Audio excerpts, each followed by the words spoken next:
Nosferatuesdays, the podcast where a horror writer and a scaredy cat discuss the cinematic history of Dracula. Hi, I'm Avishai. I am the horror writer in question. And I'm Michal, and I'm the scaredy cat. Alright, so we are back for our third episode. Ooh. And we're going to be talking about Nosferatu, Phantom der Nacht by Werner Herzog. Yeah, we're making a bit of a leap here because between Dracula 1931 and this, there have been quite a few Dracula movies. And decades. And decades. And world wars. Yeah, that's kind of a biggie. I guess just the one, to be fair.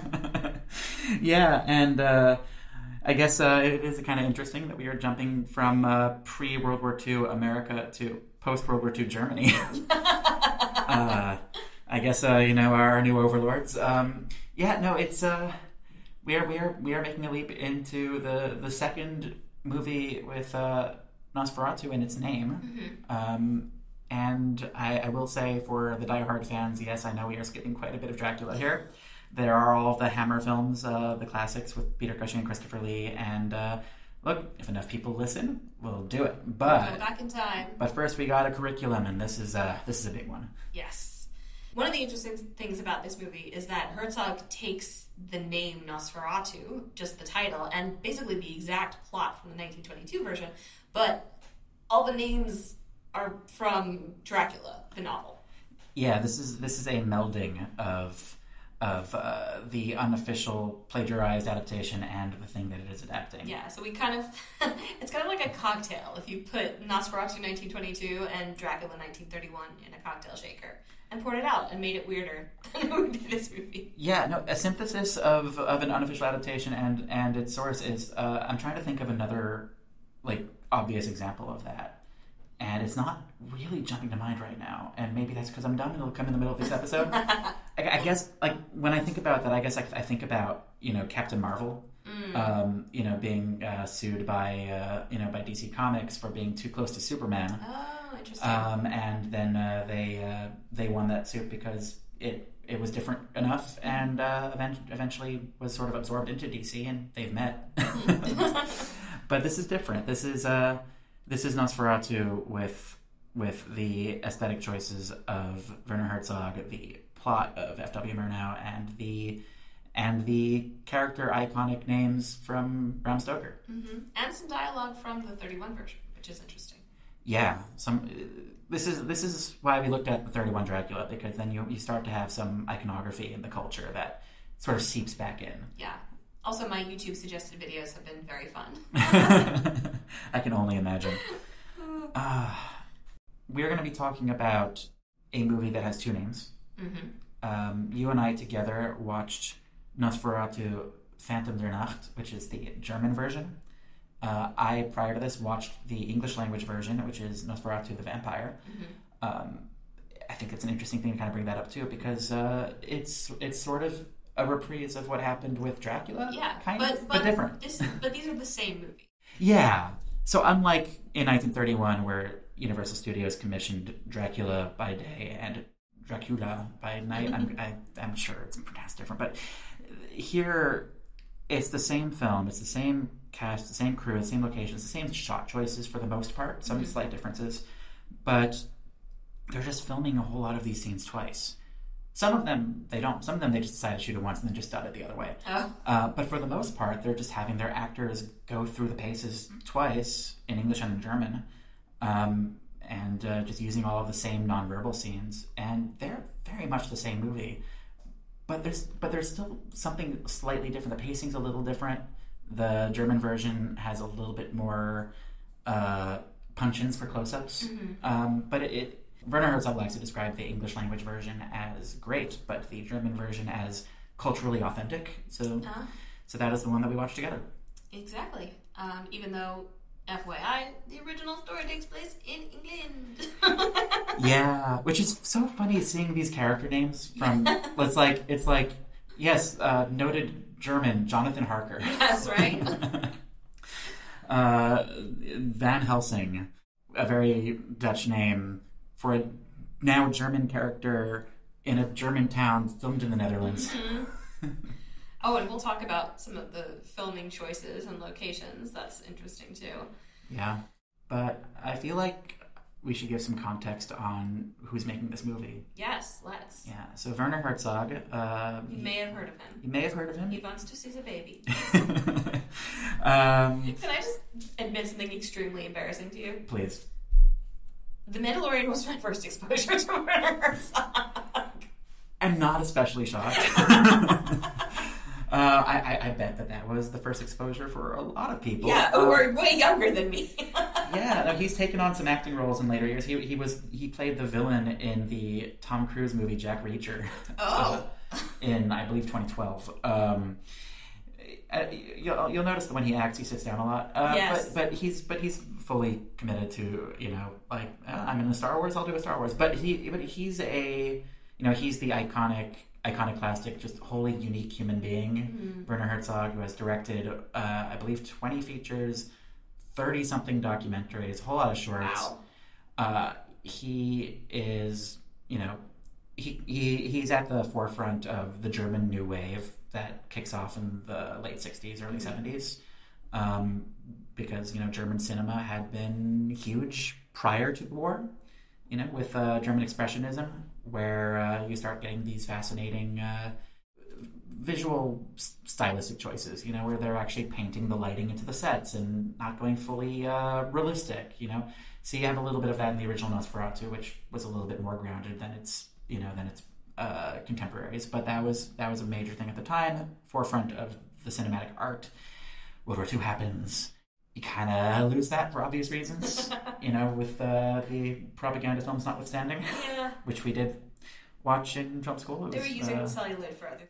Yeah. And then after the war, you start having interesting waves in Italy and France. You have Italian neorealism, you have the French New Wave, in which you have, in the French New Wave, you have film critics who are, start to realize, why do we have to stick to convention when making films? Let's break rules. Why do we need consistency from shot to shot? Why do we need continuity? Why can't we just do a jump cut when we want to do a jump cut? They're experimenting. Italian neorealism is all about, let's get away from the studio trappings, let's make things grounded. And German New Wave kind of comes in on the backs of both of those, and Werner Herzog is at the forefront of this. And it's let's make German films great again. Oh God! I don't know why I had to say that, but it sometimes gravity pulls you in a direction. Yeah, and listen, I feel it. I'm curious, and I don't know if you know this, but was there a specific technological shift that made it possible for these waves to occur? Was it cheaper to make films? Were cameras lighter? So I'm going to show my ass a little bit and kind of speculate. That's all I do. And I apologize to all of my professors who probably told me the answer to this question. But I'm going to say this, and if anybody disagrees, please write in. Budgets. You end the war, and all of these countries are broke, and everybody's broke, and especially throughout Europe. And after a decade or more post-war, things start to rebound economically, and suddenly it makes a little bit more sense to start making movies again. And these are still low-budget movies. These aren't Hollywood. These aren't big studio, which is part of why they're able to do what they're able to do. So Werner Herzog, and this is, I believe, his 11th year as a director. He's already kind of known by now, and he's acclaimed, and the perfect blend of iconic, acclaimed, famous director and low budget means he gets a lot of control over this movie. A lot of control. Fox, and he's also Werner Herzog. He's also Werner Herzog, and I'll get into his style in a second. But so 20th Century Fox is involved in this, which is why there's an English version at all. But they kind of leave him alone to do his thing. It's just, he doesn't have all the resources one would want. So when you have low resources... Honestly, that's a good deal. To have a major American studio distribute your basically German movie in English. Yeah, no, it's significant. And they also knew they had some major European film stars in this movie, which meant that it was going to at least sell in Europe. But yeah, when you have the limitations of, we can't have massive, expensive studios, I guess we take the camera outside. Well, how much equipment can we afford? Maybe I carry the camera myself, and you start to get some interesting stylistic just responses to the environment. That and a whole lot of philosophical stuff, which we can get into, because yes. Herzog has he there's a reason why he's Herzog and not just any journeyman director. I mean, it feels like obnoxious to say, but like the landscapes are at some points the most interesting parts of this movie. But by that, like, they're really interesting. They're really interesting. The cloud movements, man, they're meaningful. Yeah. So Herzog, so he is a dictator on set by all accounts. No, really. And yet you tend to hear that his crews respect him, and I don't think it's because he's necessarily nice to them. I think it's because he treats them as people who are endeavoring to make the art with him, and not just as disposable labor. Right.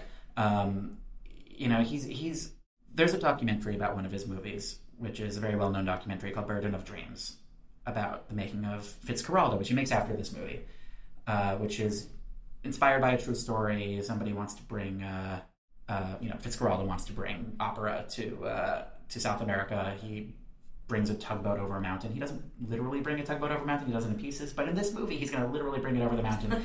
And so Herzog is going to hire locals in the rainforest to pull a full actual steamboat over a mountain. And so on one hand, you're going to have like, if there were unions in the mix, which there were not, none of this would be allowed.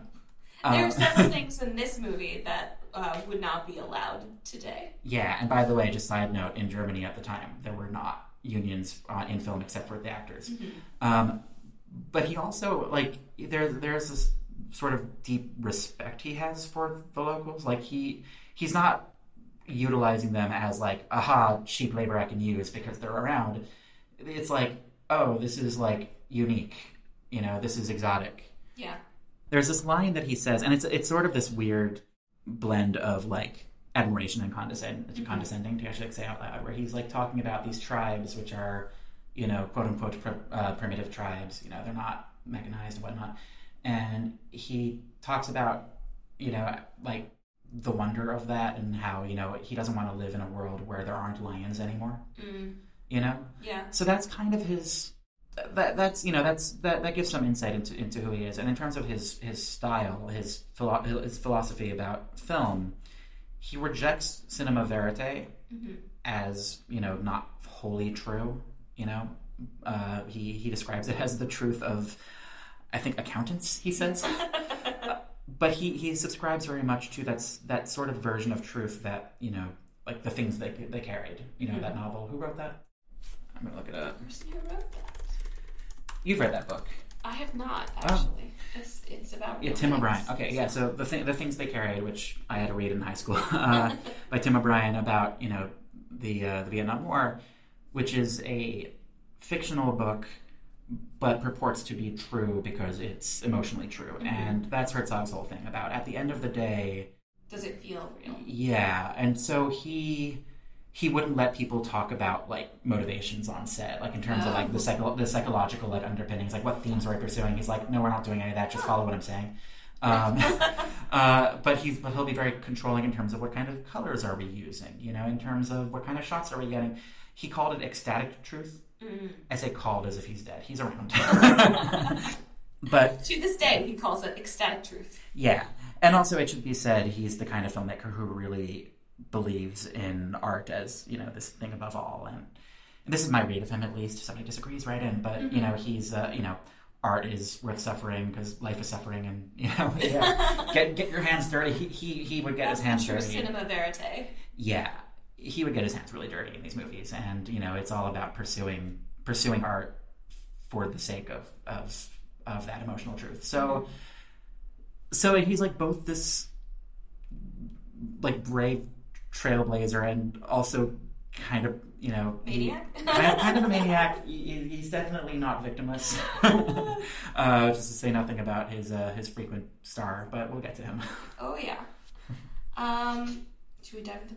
Yeah, let's get into it. 1979's Nosferatu, Phantom der Nacht, or The Vampire. Ooh, okay. So we start in a very familiar place, although it's called something different. Yeah, which, fun fact, in the original film, fictional town of Wisborg shot in Wismar. In this movie, it's called Wismar, but they're not allowed to film in Wismar. No, the film is made in the Netherlands. Yeah. I've been to Amsterdam, and I was like, those are not German canals. Those aren't German windmills. And he doesn't hide them either. It's just like...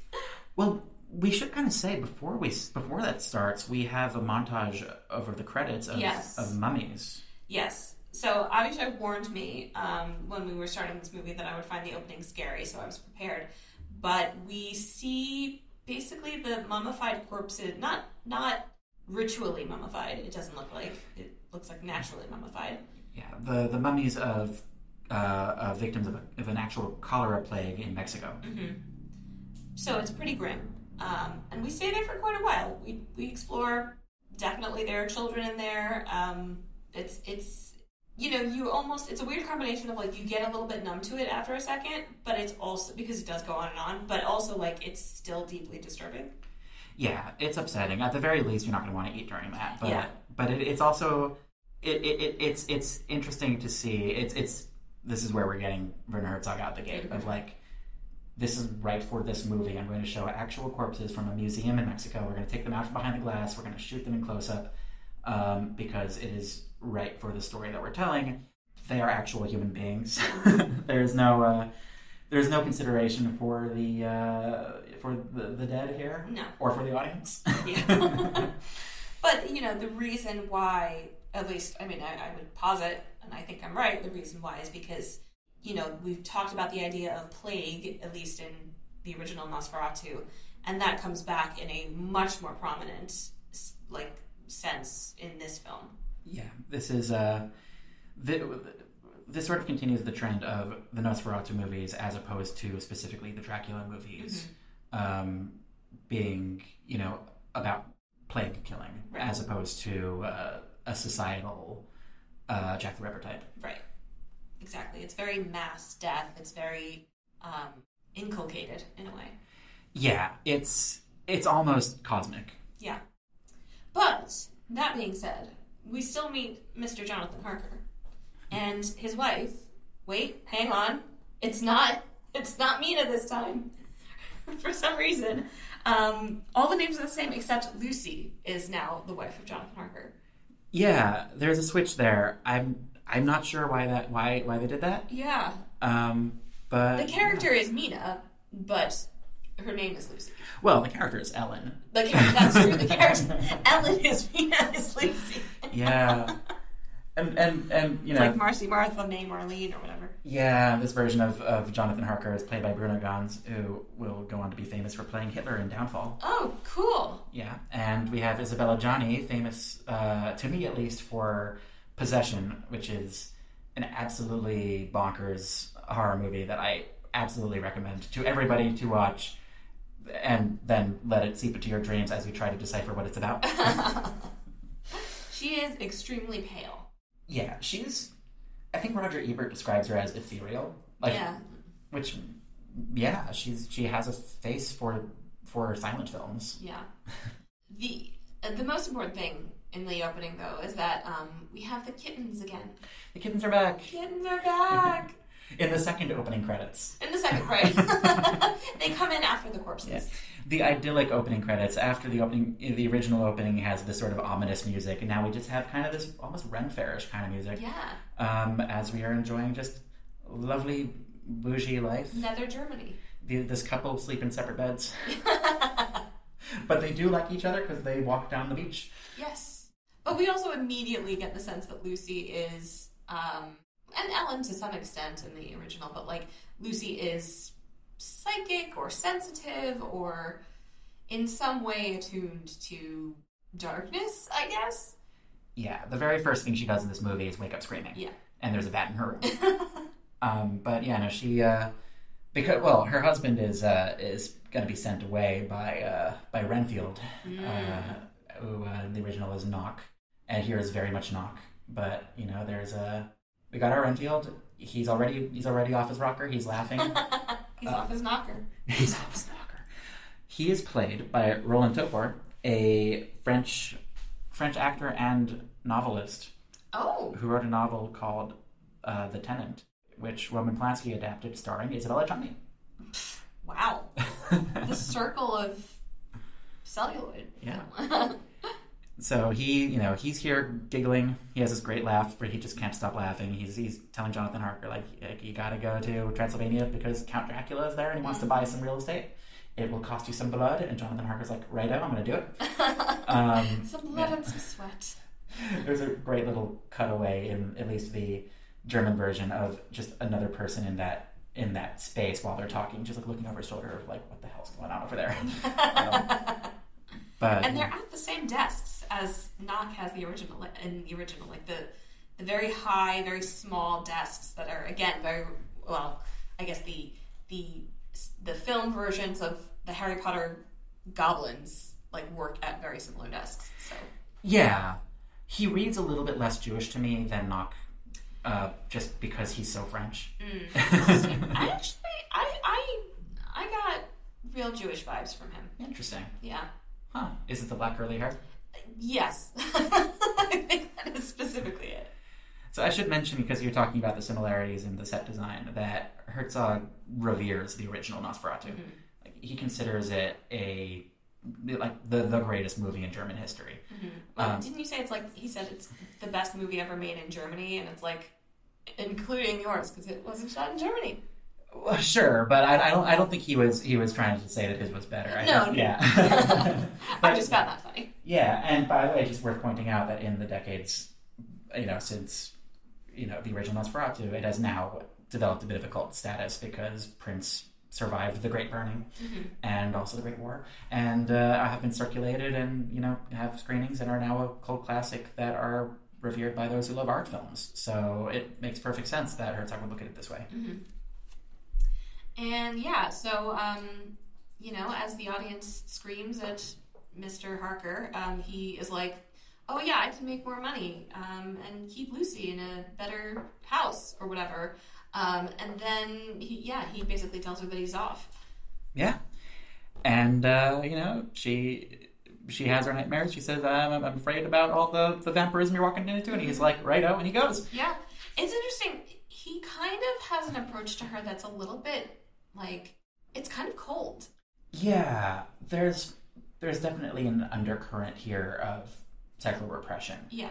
Because you look at the 22 version, it's a little bit more the archetypical, like, there's the pure maiden and, the sort of the good man who is just not equipped to face the horrors. Have, like, in that version, they have, like, a really fun kiss, like, really early on. It's like, these people are in love, whereas it's not like, I don't think Lucy and Jonathan aren't in love, but it felt to me like he was almost, like, defined by very strict masculinity in terms of, like, my love is expressed through the fact that I am providing for my wife. Yeah, he's repressed, she's repressed.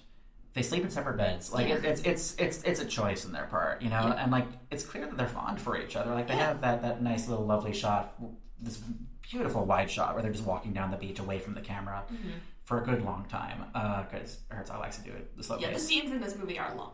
Which, by the way, I was reading an interview with somebody who worked on this movie who was talking about, like, she got a cameo. All of the crew members got little cameos, which she describes as, like, he would give out cameos as, like, a reward, like Toblerones. But she said that, like, he told her to do a scene again because she moved a little bit too quickly, and he said, take your time. And it's like, oh, because it's supposed to be dreamlike and ethereal. But yeah, the opposite of the Lucas method. Yeah. That's very slower and less intense.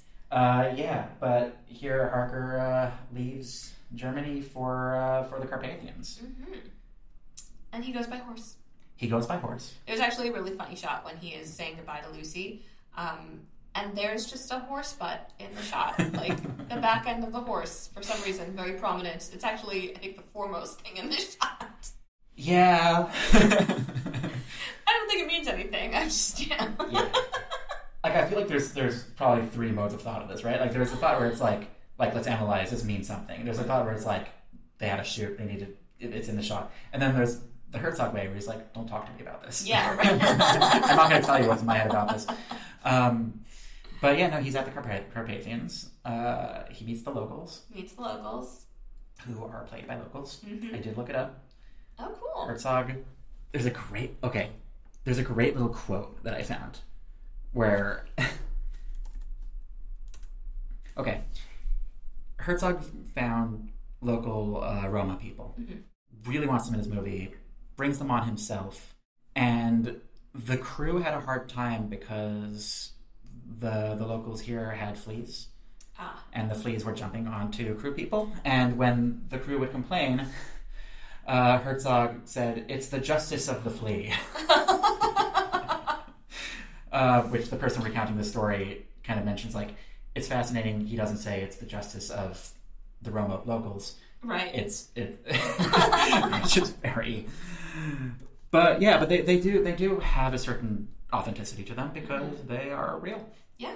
But we have to pass our, by now, traditional test. Does he listen to the locals? So, Michal, does he listen to the locals? Avishai, he doesn't. They never do. Damn it. Someone should do the story where he does. I know, right? And this is like Dracula waiting for this real estate lawyer. He's at the Burgo Pass, like, what the hell?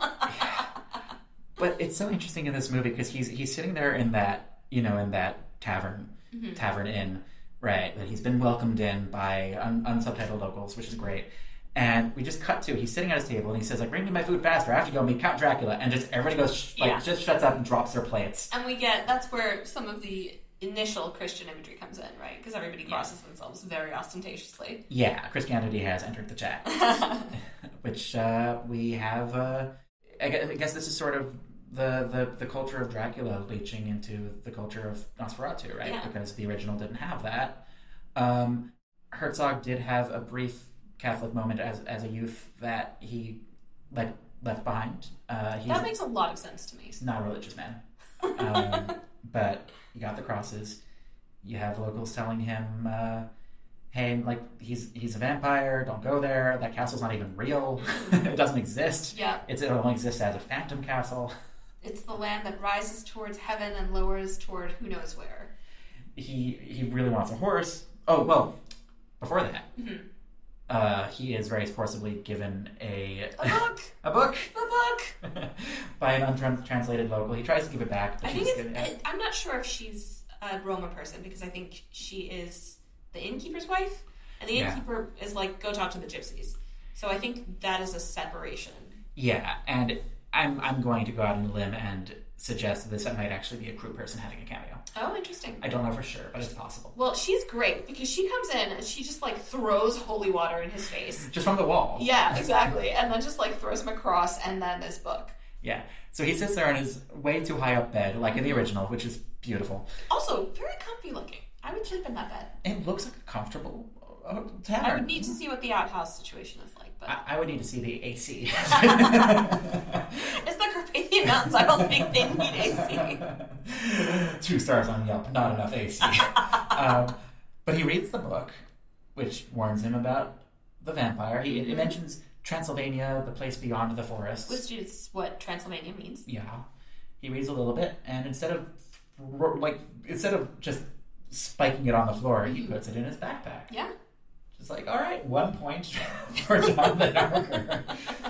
But then we immediately rescind that point because the next morning he asks for a horse, and a man with like a dozen horses says, I don't have any horses for you. It's crazy. Okay, wait, I want to talk about this scene for a second because he basically goes up to this guy who never turns toward the camera.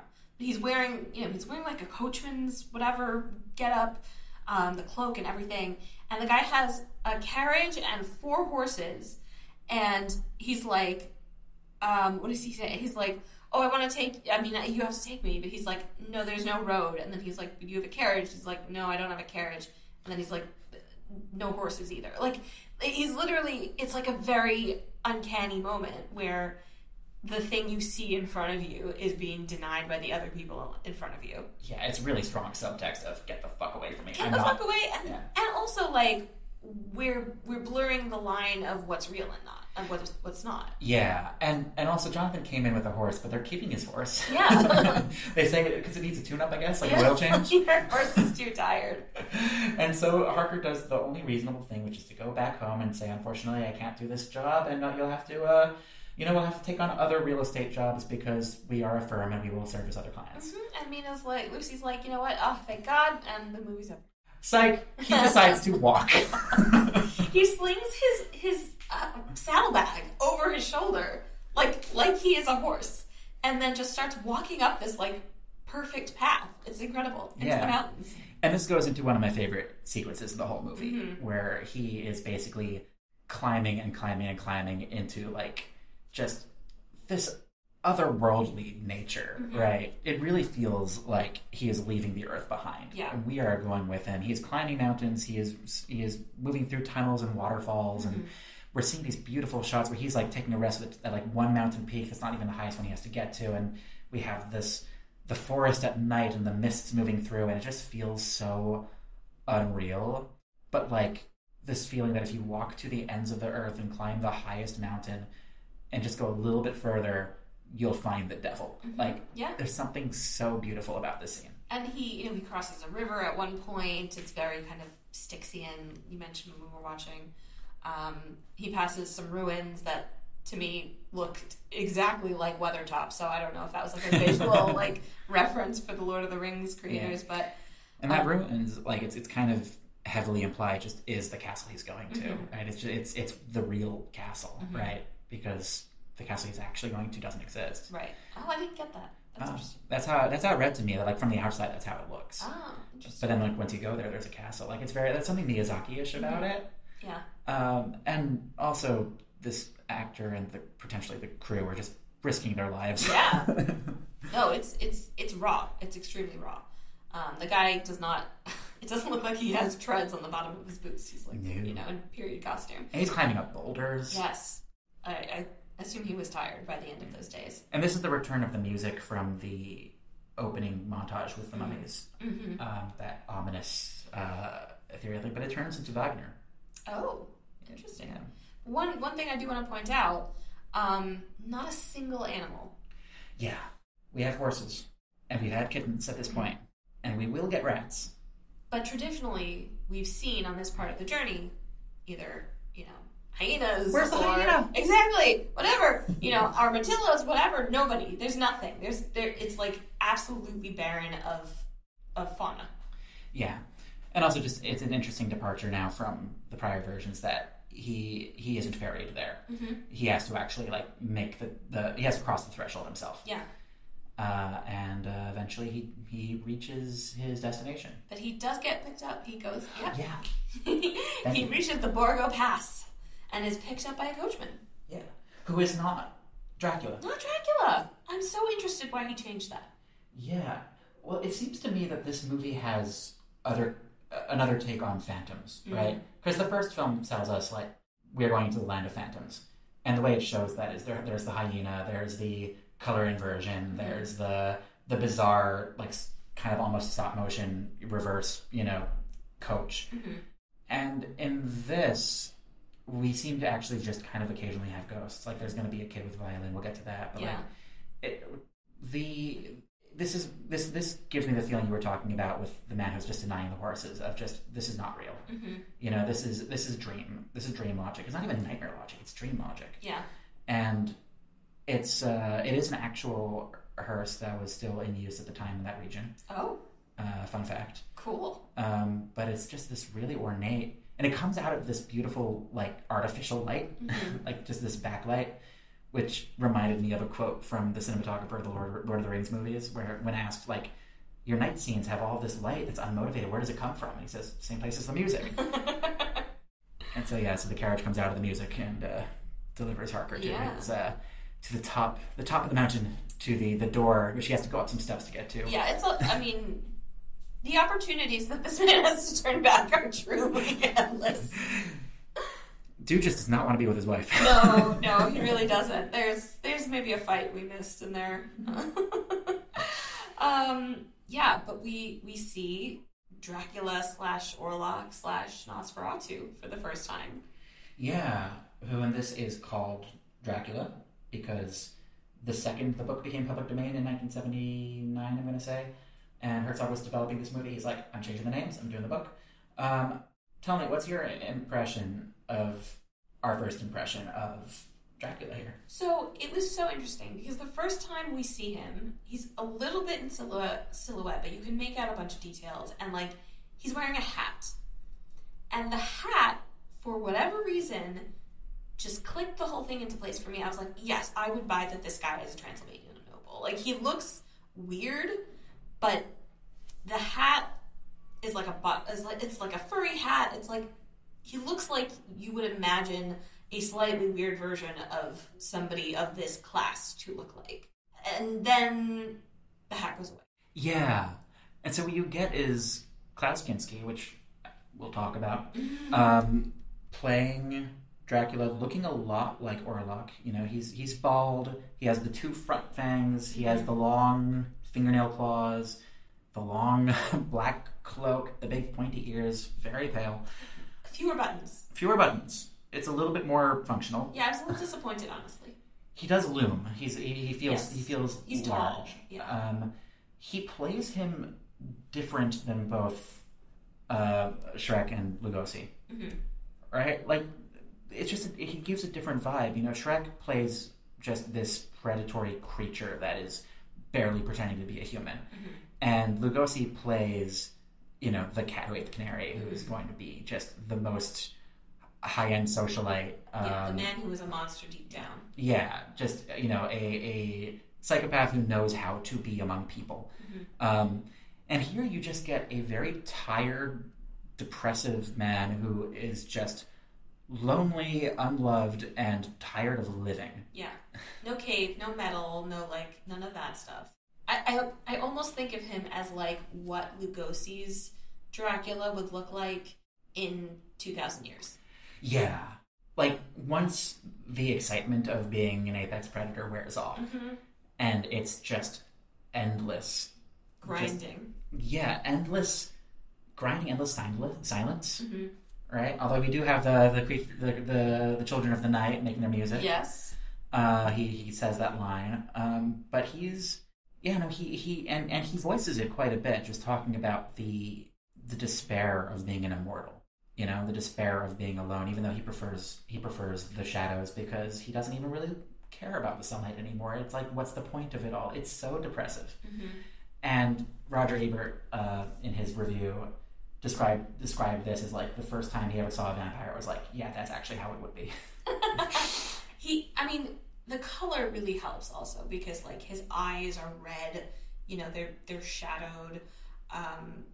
The degree of paleness is obviously in this light distinguishable from like other black and white people. It's very distinct. I don't know. Also, his ears are enormous.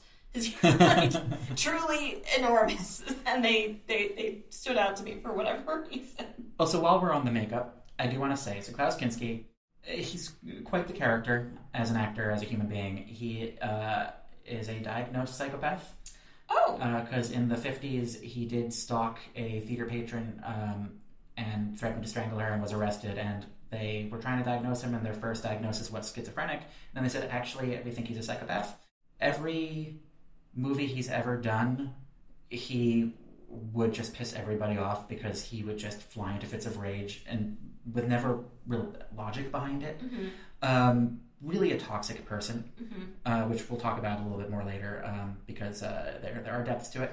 But it is worth saying that on this movie, number one, Herzog, because he wanted the depressive Dracula, it feels weird calling him Dracula. It should be Orlok. He looks like Orlok. But he is Orlok. Yeah, but he's Dracula, so we're going to call him Dracula.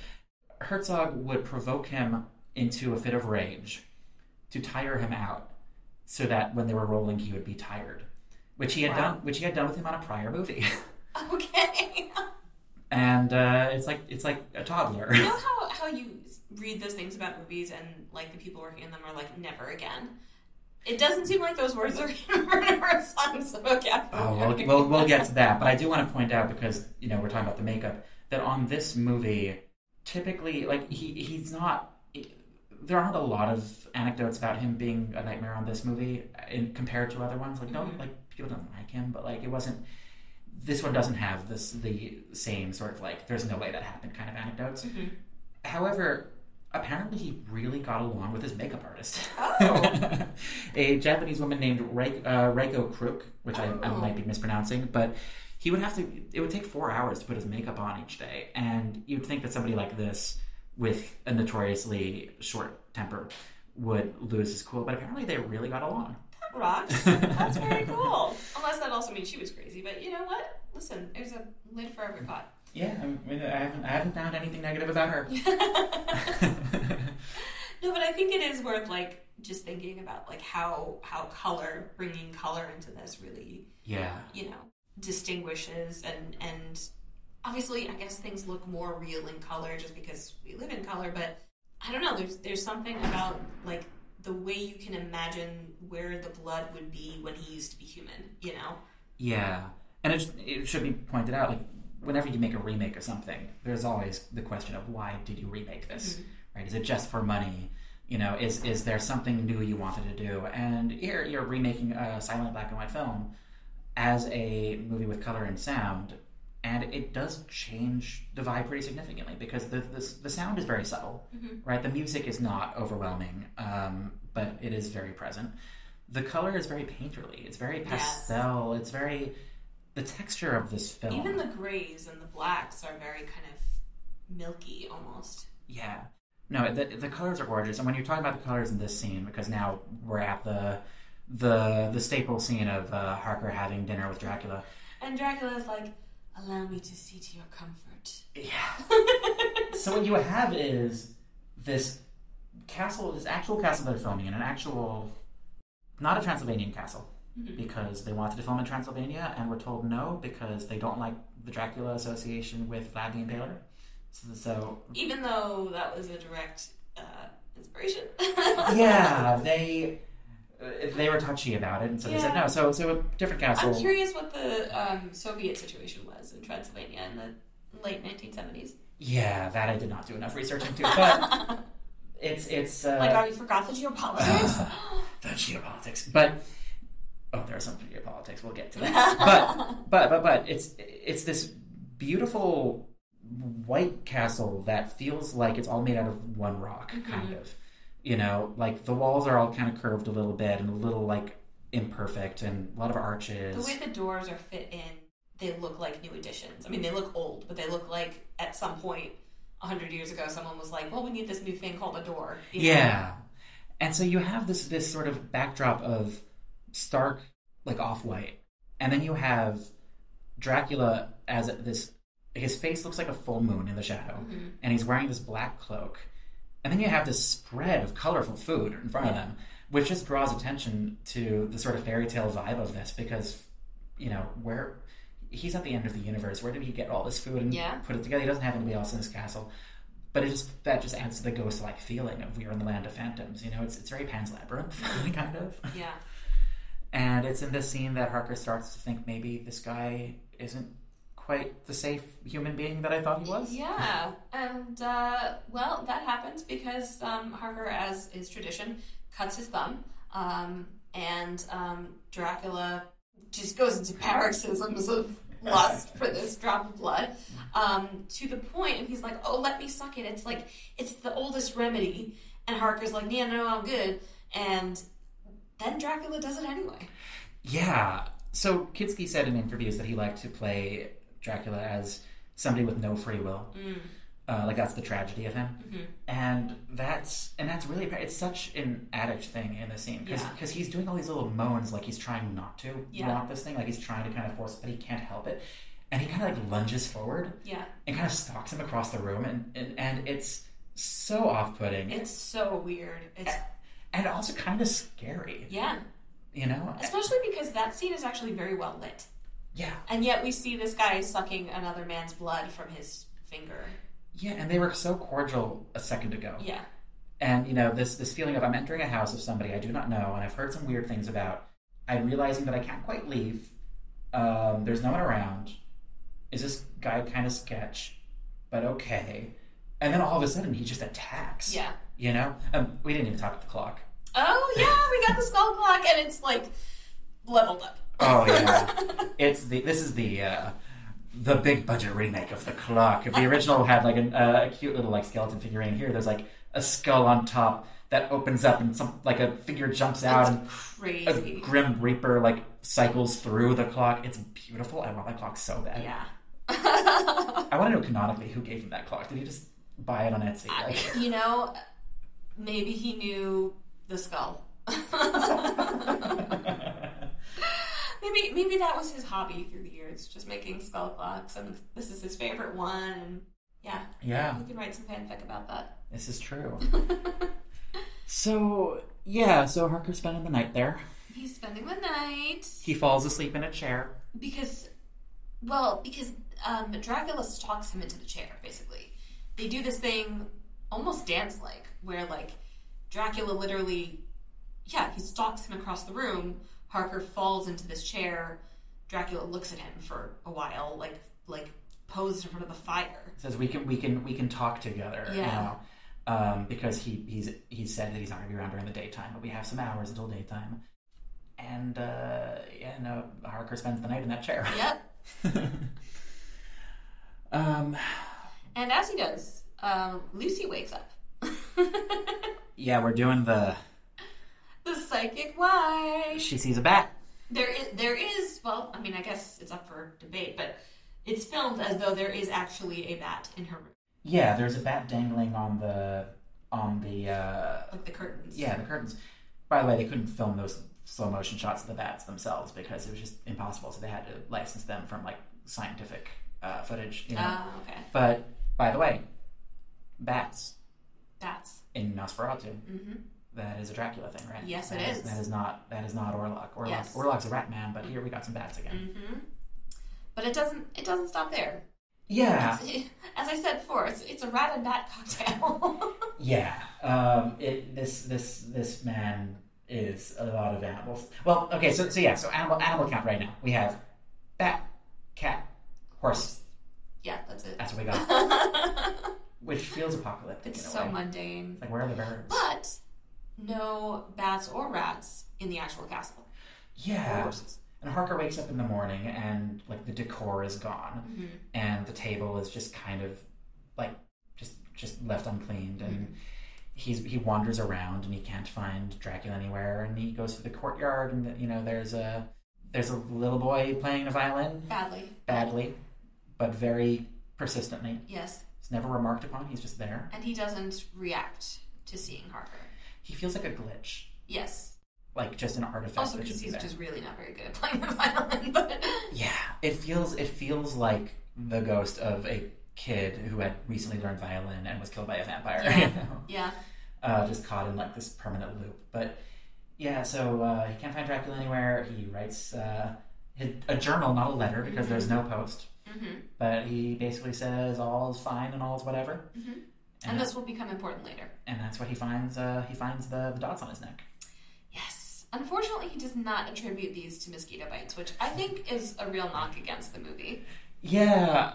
Or if he had picked something else of like, oh wow, some bed bugs really got close together there. Well, it's also interesting the way that's shot because we see it quite clearly before he notices it. Like, we see it, I think, as he's getting up out of the chair, and then he does this whole like pace through the house, like boards creaking beneath his feet, whatever, and then finally he finds a room with a mirror, and eventually is like, oh, interesting. In this gorgeous unbroken shot, by the way. Yes. We are in this whale carcass in the castle. Those places that you can like smell just from seeing them. Like, I feel like I know what that place smells like. This movie has such atmosphere. It really, really, really does. But yeah, in the original, he has a pocket mirror. He holds it up and he says, "Oh, that's funny. Yeah. That's mosquitoes." And writes a letter to his wife saying, "I've had weird dreams and I have mosquito bites in my neck, but everything's fine."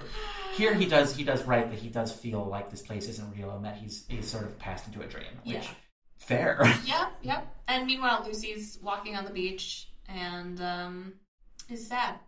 It's the cemetery beach. It's the cemetery beach. Which Herzog and crew built because it didn't exist where they were filming. I mean, why would it? Yeah. I believe the original is based on a real one. Uh-huh. But I don't think any of them filmed in a real one. Oh, okay. But that is interesting that the first beach we see them at has no graves on it. It's a normal beach. Yeah. Much has been said about how in all these movies Lucy is staring out at the sea. Like, she's waiting for her husband to come home, but she's staring out at the path that Dracula will be taking, right? Which, considering the sort of macabre love triangle they kind of have in this movie, it feels pointed in every version. But I do want to give a fun little anecdote. So they're filming in the Netherlands, and it's not the easiest for a German production to film in the Netherlands because which country occupied which country? Oh, yeah. And so there's a lot of consternation among the locals. It made filming really difficult. There were all sorts of conspiracy theories and panic and people being rude. And one of the rudenesses is shortly after they filmed that scene with the cemetery beach, locals vandalized it, just destroyed it. Oh, okay. Yeah. It's there's more about that interesting kind of mix, but we'll get to that in a later section. Oh, okay. All right. So then it's night again. And we see this beautiful time lapse. Yes. Of just the castle ruins as not a castle. Right. Yeah. You're right. It's not the castle. It's a fake castle. It's an imaginary castle. And then the second night we have bookshelves again. Like we have this gorgeously outfitted. It's so Miyazaki. Oh my god. But now they're talking about real estate. They're talking about real estate, but sadboi Dracula is kind of he's getting to the point. He's getting to the point a little bit more. Like he starts to talk about how time is an abyss as profound as 1,000 nights. And basically, straight up tells Harker that he is an incredibly old being. Yeah, he kind of tries to put a kind of a lampshade on it by saying I come from an old bloodline. I have ancestors. But nothing he says after that comports with that. It really doesn't. Yeah. Yeah, and this is where we get some very classically Herzog monologue stuff because Herzog, he's even in the parodies of him, it'll be talking about kind of the sort of the nihilism of the chaotic universe that we live in. And here we have Dracula talking about just the impossibility of not dying and not aging and how horrible that is and how that's worse than death. And that kind of mirrors the line that Bela Lugosi says in Dracula at the opera, but here it's so much more earnest and just upsetting. And he sees Lucy. Yeah, he sees the locket and he loves that throat. Oh yeah, he says he's a throat. Oh god, I mean we'll see he's in all sorts of things. That's true. He's a thigh man as well. We'll talk about that. But he sees that and says what a lovely throat, and Jonathan says that's my wife. He's like, I will sign the papers right now. He says this, I don't know why this line stuck out to me, but Harker's we didn't discuss price, and he's like, I accept whatever you find just. It's all the same between gentlemen or something like that. Yeah. And it's a very Harker is by any metric in all of these movies there as someone socially inferior to Dracula, right? Harker's not count. He's a real estate agent who works for a crazy man. And I just found that that shift that I guess initially they're starting to kind of align even though Jonathan doesn't know that. Yeah. One of the things that these movies never really quite do is figure out the why now. Why is Dracula after all these years deciding to move to Germany or London? But we always with the Nosferatu movies, we always get the why is he suddenly anxious about it? Why is it suddenly urgent? And that is because suddenly he's just obsessing over Lucy or Ellen or Mina. Although the Bela Lugosi one hasn't even met her yet, right? Right. So here he sees a locket, and suddenly this thing that it feels like he could take however many years to kind of set up. Suddenly he just needs to do it right now. Yeah. And I think he even says he can't travel by road because it's too slow. Yeah, it's suddenly I want overnight shipping of me to your wife. Because also he's doing the thing that he does in the original, which is he's going to be their neighbor. The strange looking buildings across the street, which are, fun fact, the same buildings in this movie. It's so cool. I was like, oh my god, I recognize those. But we're getting ahead of ourselves. Yes, we are getting ahead of ourselves. Meanwhile, I guess later, Jonathan is awake in bed, and he gets a visitor. Yeah. And the master of the house. One of the most iconic shots in the original movie is Orlok standing in that arched doorway. And here we get a version of that, of Orlok kind of stalking this long hallway out of shadow and into the close-up, and we're kind of like, okay, is this just an atmospheric shot of Dracula alone at night? It's like, no, he is standing now in the open door of Harker, and Harker's sitting in the bed and just staring at him and just can't seem to move. Yeah. And Dracula's not pretending to be social at all. No. At this point, he is the predator. Like, he's approaching with his claws out, and Harker has this one little, like, flinch moment where he just sort of like, pulls himself further onto the bed, but he still can't, like, leave. Yeah. And that feels so nightmare logic. It really is. And it's very much Dracula he's taken ownership of the place, and he, I guess, knows that he wants to take ownership of Lucy, and now he's taking full ownership of Jonathan, as we'll see. And there is also that kind of addict sense of like he just can't help himself. But as he's doing the bitey, Lucy calls out Jonathan's name. She sleepwalks. And classic Ellen. And Dracula seems to hear her. Yes. So first little connection there. Mm-hmm. But yeah, no, Lucy sleepwalks and is brought back inside. And is this when they kind of gather with the sort of the like what's wrong with her? Is she sick? Yeah, I think they're like she needs to rest or something. Yeah, well, we meet Dr. Van Helsing. Yeah. Oh my God! I can't believe we have not talked about this yet. This Van Helsing sucks. Right. Well, this is the first time we're meeting him, yeah. right? So, tell me why he sucks. So he is A, really stupid, and he is B, useless, and C, like he's what he's like? He's like the Ministry of Magic in the 5th Harry Potter, where they're like, no, we're gonna do the opposite and make it easier for Voldemort to come back just to prove to you that Voldemort's not real. Yeah, well, it's so interesting coming to him off of the heels of the 31 Dracula, because that was literal, like, crucifix gunslinger. Yeah, because here we're basically doing the Paracelsian again from the original, where, there wasn't quite the cultural sense of Van Helsing is the name of the vampire hunter, right? Mm-hmm. And so... But at least he knew what was up. Yeah, but he also kind of is outside of the story. Right. Whereas here, you have the character, now he's given the name Van Helsing, which has a certain, authority to it, right? He's the authority figure in the 31 version. And here, his entire purpose is to be about how authority is useless. Yeah. He doesn't believe in the horrors that are coming. He is not helpful at all. He actually makes things worse. He is a distinctly disappointing faux hero. Like it feels like a bait and switch on purpose. Yeah, and one of the interesting things, which I say many times, but one of the interesting things about it would be funny if there was one interesting thing. I know, right? Podcast over. One of the interesting things about Van Helsing in this version is that he is also very scientifically aligned. Rigidly scientifically aligned. And we'll talk more about that later. But, to the point that he acts as an antagonist to Lucy. Yeah, he's anti-superstition and anti the evidence of his own eyes. And here, Lucy is having her, her fits and her panics, and he says, oh, it's a mild brain fever, she'll be fine. Yeah. And by the way, side note, we have the neighbor couple in this that exist in the original Nosferatu movie. And here, the wife in that couple is named Mina. Yep. In the English language version, I don't think they ever say her name in the German version. I think they mention it when, spoiler alert, she dies. Spiders. But, yeah, okay, so Mina, they really did switch it, so, anyway. So Jonathan wakes up, and he does his, again, traditional exploration of the castle. He's looking around, this shit's super weird. And then he finds the coffins, actually pretty quickly.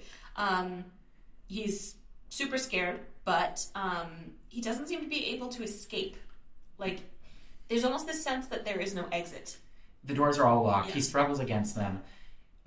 He does find the coffin that's cracked open like the original. He goes into a cellar that he had avoided before, and there is Kinski just lying there, eyes open, like Max Strack, just a dead guy. He can't get out of there. He's freaked out. Don't know what to do. That night he sees Dracula loading up those coffins and getting out of there. He's like, why he doesn't try this during the day is beyond me. It just took him a while to formulate the concept, I suppose, because it also doesn't really work. The logic here is not logicking. Well, so he does the thing that he does in the original, which is he makes a bed sheet rope. Woo! Which we were watching this and we're like, bed sheet rope, bed sheet rope, bed sheet rope. If they do that in the Eggers version, we're just gonna like be so happy. Get kicked out of the album. We will yell. But he lowers himself out the window with his bed sheet rope. It's not nearly long enough, and he just falls and hits his head, and it's just like lying there, just unable to get up completely stunned while the boy plays violin. Yeah, this is the last shot of the kid, and the kid is just standing there playing the violin. Yeah, no, that kid is a screensaver. He doesn't know the world around him. Yes, that kid is on a loop, 100%. Okay, so we get to the ship. Another name change here. The ship is actually called the Contamina in this version, which I wonder what that could be referring to. Well, we were going to call it the Terror, but we thought that would be a little on the nose. And yeah, they almost don't let the coffins on the ship because they're like, why are we sending coffins of dirt to England? To Germany. But they say that it's garden soil for botanical experiments. Yeah. And you know what else is in the coffin? An animal? So many animals. Oh my god. Rats. All the rats. Entre de rats. Like, we have almost like a new character that comes onto the scene in the form of millions of rats. Yeah. And like right before this we have, there's a raft with the coffins, which is in the original too, but there's something about watching it in a Herzog movie where you're kind of like, did anybody die doing that? Yeah. But now we have the rats, and this is an important thing to note about this production. This movie did not treat its rats well. No. A lot of rats. A lot of them didn't make it. And didn't you say that some of the issue with filming in Germany was because they wouldn't let them ship in that many rats? Yeah, so I'm not 100%. As you know, the Pied Piper got rid of the rats in Germany. I'm not 100% if it was Germany who said that or if it was the parts of the Netherlands they wanted to film that. I know that they couldn't film in Germany. I'm not sure if I'm conflating the cause with why they couldn't film in other locations they wanted. But regardless, a lot of rats. The animal expert they had on set resigned in disgust because they were not particularly kind to the rats. They were shipped without enough food, and so a lot of them died, and some of them gnawed on some of the others. And these are white rats because they were cheaper, but Herzog preferred black rats, and so they had to dye the rats, but the dye was like a boiling thing, and so a bunch of them died from the dye. From being boiled in the dye. Yeah, and then the ones that didn't just kind of licked it off themselves. Yeah. So, like, what was it all for? Like, not a great situation. Yeah. And apparently, I don't know if there's other details on this, but the other animals in the movie were apparently not treated super great either. Yeah, the horses and the sheep. There will be sheep. Yeah.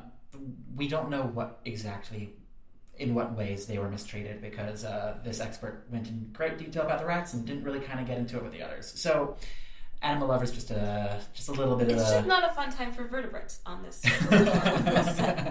Vertebrates are not doing great. Mammals are not doing great. But, so just a little bit of a trigger warning there. Just an FYI. Yeah. But now we're on a boat. Yeah, we're on a boat. We got the drac boat. We were doing the intercutting thing. Drac boat. And Van Helsing... Oh, yeah. Lucy is on the beach looking out toward her beloved. And her beloved is on horseback because he wants to get there on time. Mm-hmm. Well, he has to, he's taken care of by a nun and some locals. And the interview that I read that got into a lot of detail about production stuff was by the woman who they cast as the nun, who had been a crew member. Oh, cool. And she moved her head too fast, and Herzog said, move slower. That is awesome. But he's racing home because he knows where Dracula's going. And we should say, not to spoil the end, but like these are basically the last scenes in which we actually see Jonathan Harker. Yeah. It's actually a really fascinating thing. But first we got Dracula on the boat. But also Renfield. And also Renfield. There's a lot going on in this section. We're bouncing around between all sorts of countries. Yeah, all our characters. Renfield has, for some, again, unspecified reason, been confined to a mental institution. He was biting cows, I think they said. Something like that. He attacks an orderly while Van Helsing is in the room, and Van Helsing stands there and shakes his hands in the air like, oh dear, what shall I do? Like, he's so useless. He destroys the name of Van Helsing. Yeah, but Renfield is he's not particularly different than he was in the opening scene. He's still his giggly, weird self, so whatever's going on. Just now, they decided, yeah. So whatever's going on with him, the cows were one thing too far. Yeah, he's been under a spell, and it's like, it's one thing to weird out customers. It's another thing to bite the livestock. Yeah. So he's sitting there giggling, and he's holding a box of flies. Yep. Box of flies. Which I would love to know if that was in the script or if they just, like, found it. I mean, it probably was, because he eats flies in the other version. But who let him bring that in there? I mean, but he's saying the master's coming, the master's coming. Yeah, blood is life. Blood is life. Blood is life, which is very, very Dracula. And very Jewish. But yes, Dracula's on a boat, and he's doing the next Shrek pose where we're staring from below, and he's walking slowly with his arms splayed out, and we don't see the crew dying really. We just kind of know it's happening. Yeah. It feels ethereal, like they're just sort of vanishing. Yeah. And the captain makes a big choice. The captain, once again, ties himself to the wheel, but honestly, he seems fine while he does that. He's very sprite. He's just like, he knows exactly what he's doing. He's dead by the time the ship gets to the Netherlands/Germany, but yeah. I feel like that actor could have used some, like, I don't know, sick makeup or coaching or something. Yeah, no, it's interesting with him. It feels just like he just sees the writing on the wall, and it's just like, well, I'm out. Yeah. And we get these wonderful helicopter shots and wide shots of just the boat going with just his body just slumped over the wheel. Mm-hmm. And also, the captain looked like Will Ferrell. This is true. He's got Will Ferrell's face. Yeah. The boat auto parks. Yep. It really does. And there's a nice crowd because there's not much to do, I guess. So all the children are watching, and mothers, and it's not every day that just a massive ship and sea just kind of gently pulls into the canal. Yeah. And docks by itself. Really, like it's so dream logic. Mm-hmm. And you have like little crowds of families who feel like they're just kind of standing in front of their own house because it's just houses lined, and they bring the body. Well, before this, actually, I think we should say Lucy goes to visit Renfield. Yes, Lucy actually does meet Renfield in this movie. Mm-hmm. That doesn't always happen. They don't have a particularly productive conversation, but I don't know. It was interesting. Renfield refers to Dracula as his master, the Lord of the Rats. Yeah, which, in fairness, he very much is. Yep. But yeah, no, Lucy is a much more proactive character in this movie than she typically tends to be, which we'll get into. But, there's this wonderful moment where, like, all of these, like, very official-looking men in like, tuxes are gathered in what just feels like just an academy hall. Yeah. And the body of the captain is just sort of like laid out on a table, and they're all just standing there, and it occurs to not one of them that this could be a disease. Until they read the log. And then they're like, wait, could it be plague? And like literally they all, as one body, bolt out of the room. It is the funniest scene in the movie. I actually think it's funnier in the English language version, because in the German version we have a close-up there. In the English language version, we don't. It's just in the background. Yeah, so we have, like, this man just kind of saying, surrounded by people reading, like, the thing, like, wow, all these crew members are dying. Could it be plague? And then it just sinks in with him, and just everybody bolts for the door. And it's beautiful. And, like, in the English language version, this whole thing is done in a wide shot. And it's just so funny just seeing just everybody standing there just rushing out there. It's just a wonderful scene. I love this scene so much. We also, when I say that there are a lot of rats, there's like a rat carpet on the ship at this point, like, and it's coming into the city. It's hard to think of it as anything other than like a bioweapon at this point. Yeah, it's a sea of rats. It's what Mina in the 31 Dracula describes happening in a dream, but here we actually see it, and it's really upsetting to see because it's so tangible. Yeah, it's just this wave of death coming. Although it's again, they're like white rats, and it's not what you picture, and so it's just a different color palette, and that does kind of add to the atmosphere. Yeah, for sure. And Dracula, grabs his coffins, moves into the new place. Yeah, and Harker shows up. Yeah. We should note that there are some crosses that do slightly bother him in the abbey, I guess. Yeah, Dracula at night sneaks off with his coffins one at a time. He has to get into his new home. He passes through a cemetery and a church, and he does the sort of classic, like, hissing at the crucifixes thing. But he's just running around alone at night. Like, Yeah. he's once again the Orlok thing. He has not just bought this abbey. He is the owner of this town. They just don't know it yet. Yeah. But yeah, so it should be noted that in the original, Jonathan Harker, who in that one is Thomas Hutter, is racing to get home before Orlok does. And then when he gets home, he's just sort of like, well, I've done my part. Yep, I'm here. And you sort of have the question of like, were you intending to do anything else? Like, you know where he lives, you know he's after your wife, you know he's behind all this, but he knows where you live. Yeah, but he's just kind of like, I just wanted that AC, you know? In this, to his credit, Harker really does seem like he is trying to get ahead of Dracula to stop him. But there's a good reason why he can't. Yes. And that's because he's turning. Yeah, he shows up. He's brought home by some very helpful people, and they bring him rough. They bring him to Lucy, and Lucy's like, "Oh, you're home," and he's like, "Who are you? How do I know this woman?" Yeah, and she faints. Yeah, it's actually legitimately sad. Yeah, because it's sad on both their parts, right? Like, it's not like Harker just has like amnesia. You know that he's only there because up until a certain point, he was able to communicate that he needed to get to this place.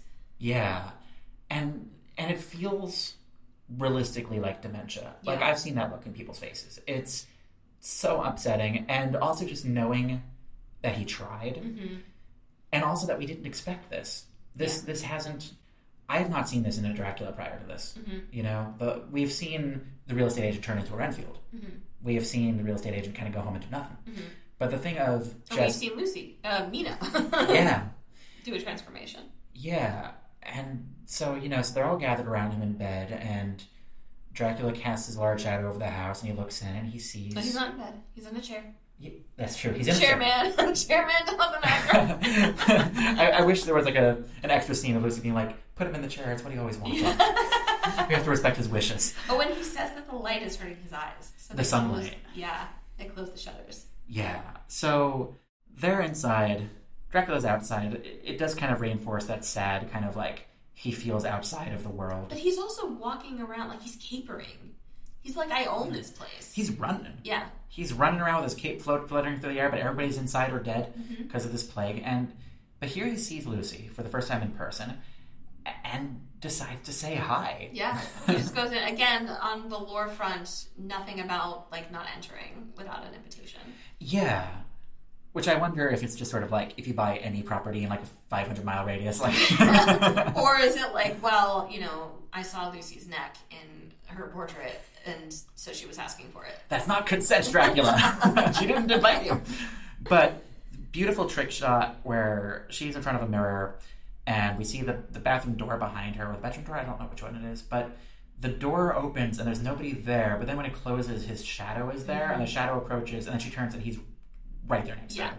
And he says, "Excuse me for not knocking." Yeah. Which is so great. That's really, I think that's like the perfect combination of the Lugosi and the Schick versions. Yeah. And in keeping with that, this is also a blending of Nosferatu with the Van Helsing kind of standoff in Dracula.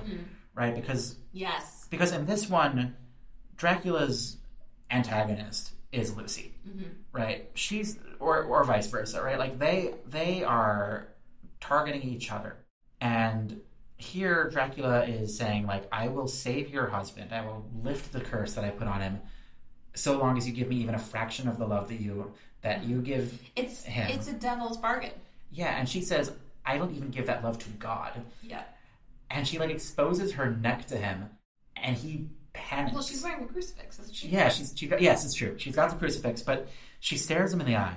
I don't know. Yeah, so she has read the journals at this point, so she knows who he is. Yeah, here's another thing about Lucy that's important to note. She is already doing research. Girl knows what's up. She is, like, putting the pieces together. Yeah, she is the expert character in this movie. Like, once we are back in Western civilization, I'm going to call it, she is the closest thing we have to a Van Helsing, funny enough. And she wins a standoff with Dracula. Just that wonderful battle of wits of, angel and devil. But it's on at this point. Yeah. Oh, yeah. Yeah.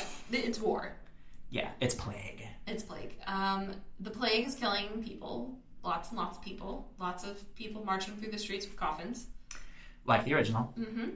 And she is running between them and saying, I know what's doing this. Take me to who's in charge. And they're like, no one's in charge. They're all dead. Mayor's dead. Sheriff's dead. And they're just not listening to her. And she's running around saying, I know what's causing this. I know who's causing this. And they do not listen. Yeah, they don't care. It feels like a nightmare. Yeah. And she's doing more research. She's reading Jonathan's book that Jonathan has. And she reads the part about how a righteous woman can distract the vampire from the crow of the cock and it will die and all that. Which, by the way, it's so funny hearing that in the English language version. It's just the phrase, saying it out loud. Right. Just feels so... But we together watched it in German. And I'm going to say, by the way, Isabella Johnny is dubbed in this movie. Yeah. Because she has a thick French accent. She's too French. She's too French. It's a good dubbing, I thought. Mm-hmm. I will say... Yeah, Renfield, we should go back to Renfield for a second, because Renfield has escaped, apparently without the aid of a rope made of sheets, which is disappointing. But he's out, and he has found Dracula. I have to imagine that he considered it, but he's like, oh shit, I'm on the ground floor. Yeah, right? But yeah, no, instead of killing a guard, he just kind of like tricks him. Yeah. And then this is simultaneously fascinating to me and super disappointing. Renfield is not chased. There is nobody in the community seems aware of him as an actor in this, like, he's not a scapegoat. Silent war. Right, exactly. Instead, he just finds Dracula by the ship. Dracula's like, cool, lead the rats north and go to and bring the plague to Riga, which is in Latvia, I believe. And then he's gone. Yeah. And I have to kind of mention that when he goes to Dracula, which by the way he never meets him in the original Nosferatu. Mm-hmm. Dracula does not want to give him time. Yeah. He tries to swat him away a little bit. This is extreme. He doesn't look at him. Wormtail and Voldemort stuff. It's I mean literally. Yeah, and his heart, Dracula's heart, is not in the whole spread the plague thing. He's not like this is our mission. He's just sort of like I'll give you a job. Yeah. It's kind of like the Crusades of these knights, we need to get them out of here. Go do a crusade. However, conversely, I do think it's interesting that because this version of Nosferatu is kind of straddling the line between society man and vermin, that part of what happens is that he spreads that vermin outward. Yeah. It goes beyond even the physical location that he is in. He delegates. Yeah. And he has no time of night for this man, but the man responds your will be done, amen, amen. Yeah. And man, it's such a good thing we don't have that in our world. Yep. Of people who are just worshipful of people who just do not. This is the third time I've done this, and I'm not going to stop. Well, it's a theme in the movie, and that's just the reality. Yeah. Then after Lucy has her kind of jaunt through the square with the people telling her that she doesn't know what she's talking about and go inside, she talks to Van Helsing. And Van Helsing super helpfully tells her that everything that she is experiencing is a figment of her imagination. And he tells her that this is an enlightened century. He believes in science, not superstition, not faith, and he needs to study the matter scientifically. This is the second movie in a row that we're talking about on this podcast in which Van Helsing tells the Mina character, the functional Mina character, oh, don't worry your silly little head. Mm-hmm. But with a very different outlook on that. Yes, a very different outlook, and also from a different perspective. At least in the 31, he kind of, I don't know, there's a difference between someone who knows what they're doing being I'll handle this, and someone who doesn't, I wonder if the switch between the naming of Mina and Lucy is intentional just because in the book Lucy's the more liberated one. Interesting. I wonder if that was a thought process, or maybe just the naming Lucy. Yeah. But here she is our hero at this point, and she's going it alone. Mm-hmm. The only person aside from her who knows what's going on is in a coma right now. Yeah. She throws him out, though, and she says, I guess I'll have to do this alone. So, badass. Throws out Van Helsing, yeah. Yeah, badass Lucy. Yeah, no, I genuinely really like her in this movie. Yeah. And she gives such a good performance with her eyes. Yeah, she really does. She has kind of a hollow stare that's very fascinating. Yeah. So Dracula's out partying in his new city. And Lucy goes exploring. Well, yeah, so Lucy does something that nobody has thought to do until now in any of these movies, which is, I know where he lives. Yeah. I'm going to go to his house. Yeah. And she does. She goes into his house. We see what the inside of that beautifully specific brick row of houses from both of these movies looks like, and it's just kind of barren and full of rats. Yep. So many rats.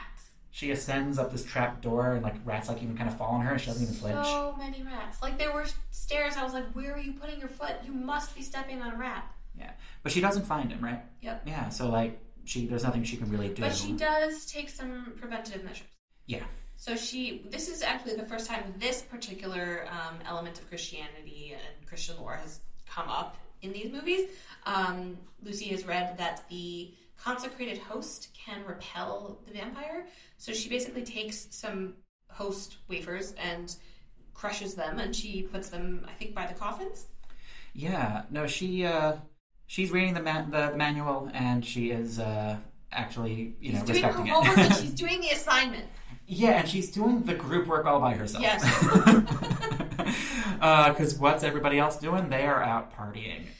This is my favorite the craziest sequence in the movie. It's it's scary on a completely non-vampiric, totally different level. It feels like the end of the world. Yeah. You have the town square with coffins just lying around, animals just lying around, little fires, and people are just dancing and partying and playing music and sort of like straddling random animals and having dinner tables, and Lucy's kind of moving through this, and we have this wonderful kind of overhead shot.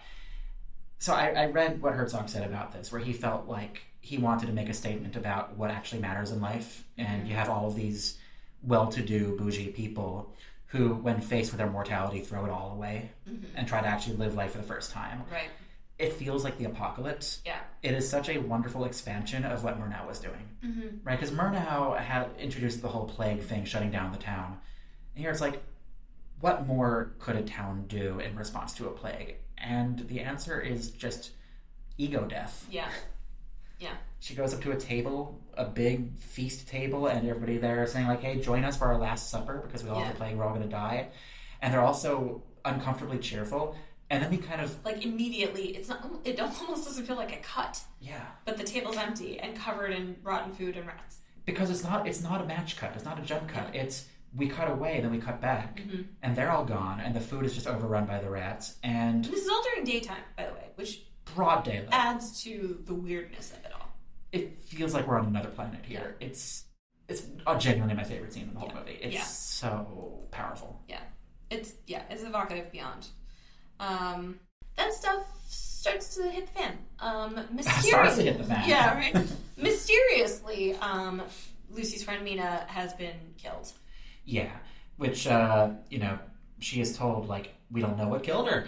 Everybody else is dying from plague. And Helsing is like, this is weird. Everyone else is dying from plague. What's this? Yeah. And she's like, well, I guess enough is enough. I guess I kind of have to do the sacrifice play. Yep. And Van Helsing is like, no, we will figure out what happened with science and no prejudice or superstition. And it's like, I think he's at this point just repeating the same lines over and over again. It's so frustrating. She's like, what was that? I couldn't hear you over the thoughts in my own head. My awareness of the situation. Yeah, no, it's all on her. And so she prepares for the night. This is almost very biblical in a way. Yeah. Well, it's certainly religious. Yeah. So Lucy, Jonathan has not moved from his chair, basically, in the corner, and it looks so bad. I mean, the guy is, like, white as paint. He has, like, a little laugh moment when she's, like reading some of the rules of the vampire. Yeah, no, he's gone. He's so sweaty that his hair is, like, physically wet. Like, you can see how wet it is. It's maybe one of the more gross things in the movie, just because... It looks so wrong. We know what he looks like, right? You know? He's decaying, and she figures out that he's becoming a vampire. Yeah, and she surrounds him with more crushed holy wafers. Yeah, which we've all seen in movies as like salt circles, but here, it's just crumbled up wafer. He doesn't move. He just watches her do it. Yeah, he's not aware of her. Yeah. But yeah, no, she gets into a negligee. she covers herself in like leaves, right? Like petals. Yeah, very gauzy, very bridal. Yeah, it's very. It's like that famous painting, of the night terror, of the creature sitting on the woman's chest, like just the long white gown. She beckons. She leaves the window open. Yeah, leaves the window open. Calls over a neighbor. Yep. He knows what she means. He comes on over. It's so much more sexually charged. It's crazy. Yeah, like there's no subtext here. Dracula comes up to her in very much the same composition as Orlok does in the original movie, but he feels like he's been given like this gift. Yeah. He's almost like grateful. Yeah. And gets really handsy. Yeah. I mean, if in the original his hand is on her boob, in this one, like, his hand is, like, in her boob. And he also, like, starts to roll up her dress. Yeah. I think she does that, too. I think she pulls it up a little bit. Yeah, she's kind of leaning into it. Yeah. Which Isabella Johnny in interviews has... Also, her hair is down. Yes. I don't remember if her hair is down in other scenes where she was sleeping. But it is notably down here, because the rest of, like, the movie, at least during the day, her hair is, like, very bound up. Yeah, that'll be an interesting to recheck of the status of her hair. But she, in interviews, Isabella Johnny said that she played it like Lucy was, like, also had kind of an attraction to Dracula, too. Because, again, like, her husband sleeps in another bed and then goes away for months on end to, like, dubious jobs instead of hanging with her. So I have to contest that a little bit, because, well, first of all, when he bites... I mean, I want to say, like, I don't buy it. Yeah. But that's what she was saying. But, like, okay, so when he bites her, first of all, it's extremely visceral. The sound design is, like, it sounds like what I imagine, at least it would sound like if somebody was biting into somebody's jugular. Shunk. and it looks painful, and she's reacting in pain. And then he's, like, drinking. And then he is, like, he looks out, he's like, okay, I guess it's still night, I'm gonna go. And she pulls him back. And I was reading, I don't know if it was like YouTube comments or something. Like gently pulls him back, too. Yeah, but she like guides him back. Yeah. And to me, that was the sacrifice moment. That was not her like, I'm enjoying this. This is her. I have to play this role of enjoying this because I am the sacrificial distraction. Yeah, and you have to imagine that in Dracula's mind, it's like, oh, she wants it. Mm-hmm. You know, like 100%. Yeah. Like, because then he bites her again and it hurts again. Yeah. And this is a character, Dracula is a character who, like, does not experience love in his life. He probably just thinks this is what love is. Mm-hmm. yeah, at this point. It's when you drink someone's blood. Well, also, it's interesting. I guess from his perspective, that sounds weird, but, like, from Dracula's perspective, Lucy is giving herself to him. Yeah. And that doesn't happen for him, right? He has to take all the time. And he's always kind of battling that urge, too. And here it's like, hey, you know that addiction of yours? Like, I'm gonna give you your drug of choice. Mm-hmm. I'm not gonna say don't have it. In fact, I'm gonna say have it. It's, you know, like it feels more motivated to me in this version of how can she keep him all night? Right. And the answer is because she is enabling an addict. Yeah. It really felt like Judith and how do you say it in English? Holofernes or whatever? Like, that's what kept coming to mind. Yeah, with the tent. Yeah. And it's also the time lapse. It's not an official time lapse, but like the time passing, it feels like hours. Like she is enduring this for hours. Yeah, and because textually it is, right? Like it has to go through sunrise, but we linger with it. Mm-hmm. And so it actually sinks in for us of just how long and agonizing this must be. It feels like a nightmare. It feels like a night terror where you are aware but you cannot move. Mm-hmm. And it really is that sense of like Lucy being the only one who can stop this. The rape imagery obviously is like blatant, but the fact that she like goes with it and is so, you know what? It's so interesting to compare to the original because in the original she's in a night dress, but it's obviously like this thick cotton or whatever white night dress. It's not sexy. This is specifically sexy, and yet she's also portrayed at the same time as like a holy person and is doing this for like as a sacrifice. She's Jesusing herself. She is, and also in the original they kind of set it up as like, oh, it's the pure of heart woman who can do this. And here, like, I think they use the same language, but it's really more a person of the right courage who knows that she is the focus of his obsession. Right? It feels heroic in a very specific way. Yeah. And then the sun comes up. The sun comes up. Dracula does die. But not like the original. No, he like kind of goes into paroxysms and then just collapses and his corpse is still there on the floor. His eyes go white, like he's blinded. And we could linger on his face for a while where he's just sort of grimacing. Like, it's almost like this agonizing pain, but also like the sense of like, maybe it is time. Yeah. And then he just crumbles on the ground and like curls up. Like a dead bug. Yeah, like a dead bug. Like when you come back to your apartment and there's a bug that died a couple days ago and it's there on the floor. And then Lucy kind of gasps and dies herself. Yeah, a little smile on her lips of like, I did it. And then she just stops breathing. And she plays it so well where like the chest going up and down just stops. And then Van Helsing comes in and he's like, oh, I found the dead bug. I was wrong. He sees dead Lucy. He sees a full-on dead vampire on the corner. And he's like, gee, I wonder what scientific... No, he's just like, oh, shit, I was wrong. Yeah, I'm too late. And this is where we jump the rails. And now... and that's where the movie ends, right? Oh, yeah, just like the original movie of like, oh, yeah, well, there we go, we're done. Yeah, Harker's sad, but he's fine. She saved the town, etc. No. We keep going. Yeah. What is this? What the fuck? Basically, we go back downstairs. Harker is standing pressed against the chair that he was standing in because he has almost no room to cross the... oh, he's awake. Yeah, he's awake. And when Van Helsing comes in, comes down the stairs, there's like a constable there or something. I don't know.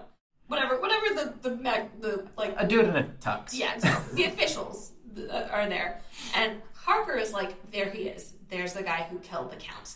Right. And I was like, what the fuck? Well, because Van Helsing does kind of belatedly stake the dead Count just to make sure. Yeah. So now he's holding a big bloody stake. Nobody else in this movie has met the Count. So it's this funny little... like, also, like, they've had some other things on their minds.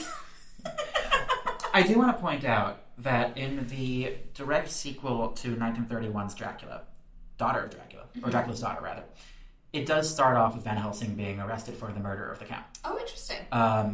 He's going to contest it in court, but in that one they do arrest him and say like, well, I guess that's for the courts to decide if what you killed was a vampire or not. But we're doing that here with poor useless Van Helsing, who has saved the day after the day was saved. Yeah. He is Harker's like, arrest that man, and like the magistrate or somebody says to like another man there, like, arrest him. And he's like, they probably spend 3 minutes talking about where they're going to put Van Helsing because everybody's dead and there's nobody to watch the jail. I don't have a weapon. How would I guard him? Like, there's no one around. He's like, and Van Helsing's kind of like, just take me wherever. Yeah. And then Harker calls over the maid. He has no reaction to what has happened to Lucy. Yeah. If he knows what's happened, it's interesting that he accuses him of killing Dracula, and not Lucy. Yeah, well, because he's now with the devils.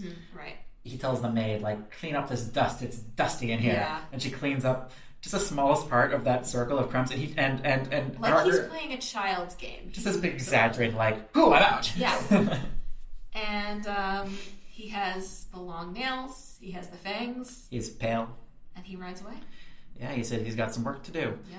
He rides off into the desert on a horse. He's wearing the billowy cape. The sky turns dark. We have the grand operatic music underneath, and that's the end. Yeah, I was shook. It's not what you expect. It's very in line with Herzog's nihilism.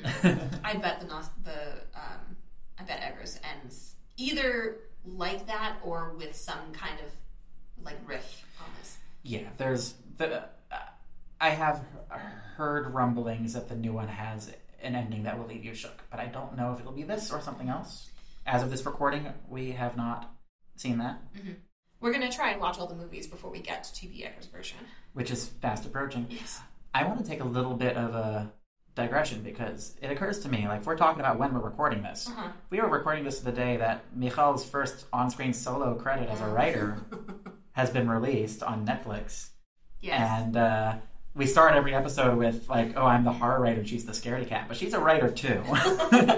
and now y'all are a captive audience hearing me promote the fact that she is, in fact, a writer who has written things. Yes. Good things, too. Thank you. Now we can stop embarrassing okay. you. And we get back to Nosferatu, 1979. Yeah, I mean, this was your first time seeing it. This was my second time. Yes. Thoughts? It was one of those movie experiences where I was like, I'm bored, but I'm not bored. You know, like, the scenes are very long. There are, you know, the landscapes are incredible, but quite protracted. And I don't know, like, I found it a really interesting experience just to, like, see how stark it was. You know, like, there's a certain amount of lushness in certain scenes, but, like, I keep going back to just Harker just walking around the castle, you know, and the boards creaking under his feet, and, like, there's just no adornment. There's, like, everything's very bare, and the movie itself kind of feels that way, which is interesting because it's still, like, a fairly elaborate story. I have heard somebody describe it, I can't remember who, as the horror movie version of 2001: A Space Odyssey. Interesting. Where it's, like, thematically rich and gorgeous, and also you're not watching to be riveted. It's really supposed to kind of, like, wash over you in that sort of way. I was watching Ebert and Siskel's contemporary review where they were over the moon about it, which they weren't always over the moon about horror movies. They do make the point, like, if you're a horror movie looking to get scared, like, this isn't that. Like, right. This is an art film. And it is an art film, but I gotta say, like, there's stuff in here that kind of got under my skin. No, I found the ending actually really scary, and we should talk about the ending specifically because this is now actually a little bit of a tradition of there being an unexpected ending to Dracula films. Yeah, no, that is true. If you have the original Nosferatu that diverges from the book significantly and introduces the new idea of sunlight as a vampire killer, you have the 1931 version kind of just going out with an anticlimax. But it had an epilogue. That's true. That it did have an epilogue that is lost to time about how vampires do exist because, and here's something that I think I neglected to say in that episode, but I've looked more into it. In the 30s, when this movie had come out, similar genre works, like, there hadn't really been horror movies per se. This is the first American horror movie, 1931 Dracula, that has supernatural horror. There were movies that had trappings of that, but it was always revealed to be, like, a con or a fake.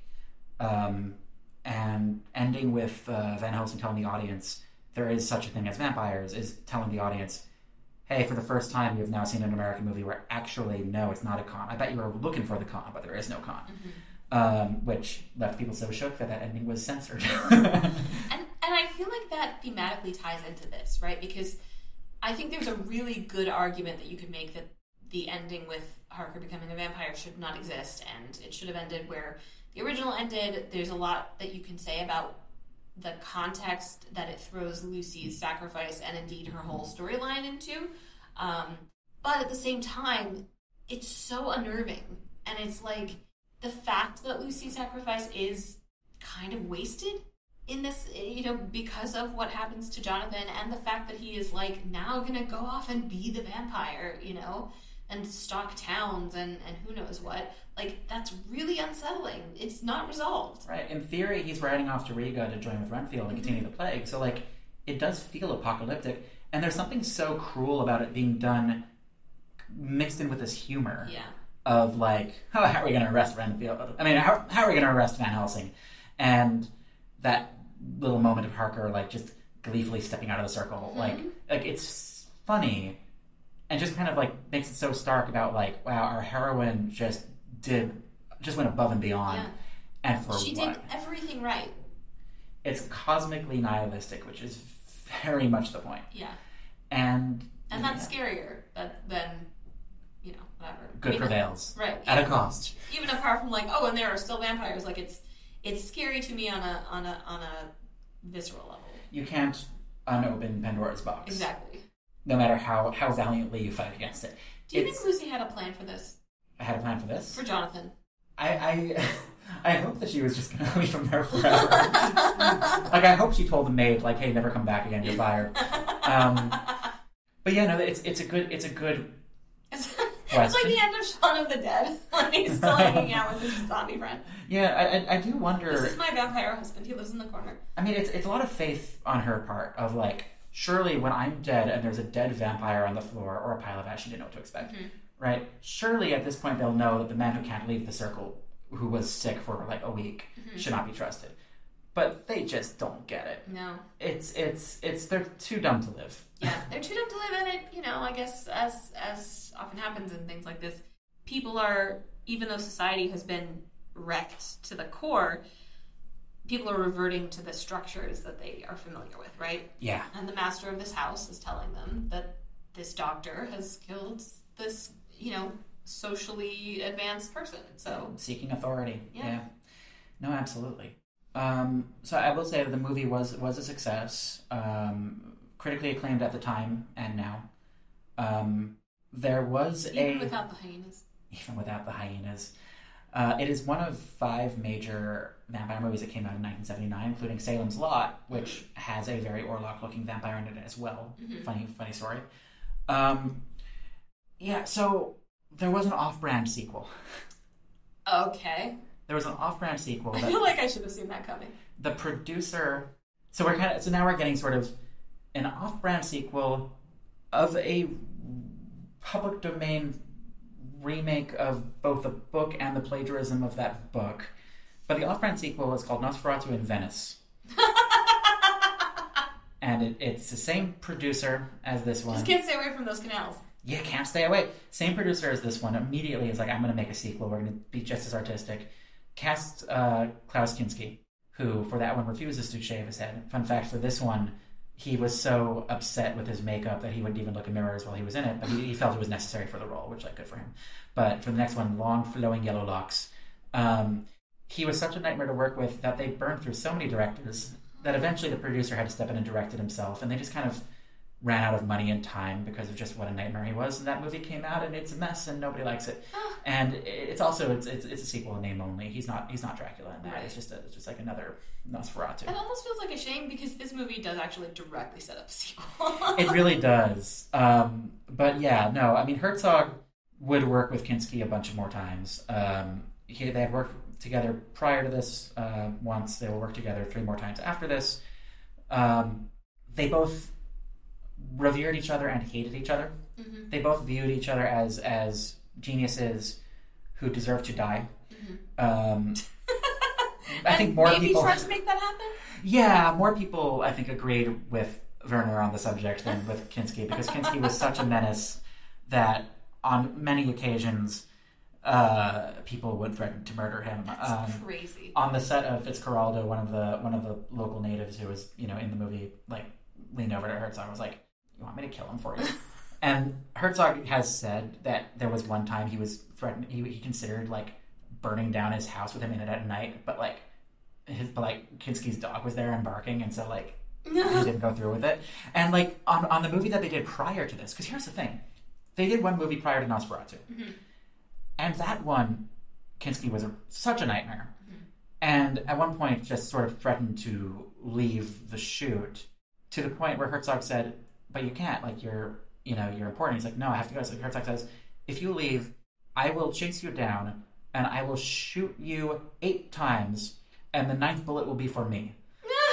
To which Kinski started freaking out and started calling like, "Police, police! This man's trying to kill me!" But there weren't police around for like hundreds of miles. And they made the movie, and then like after that, Herzog's like, "Yeah, I want to do another one." He's like, "Yeah."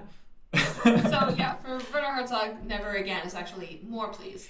Yeah, well, because again, like if you're not suffering for your art, is it even art? Of course, Yes, it's part of the point. Yeah, when Kinski eventually died, of just illness, Herzog put out a documentary called "My Best Fiend"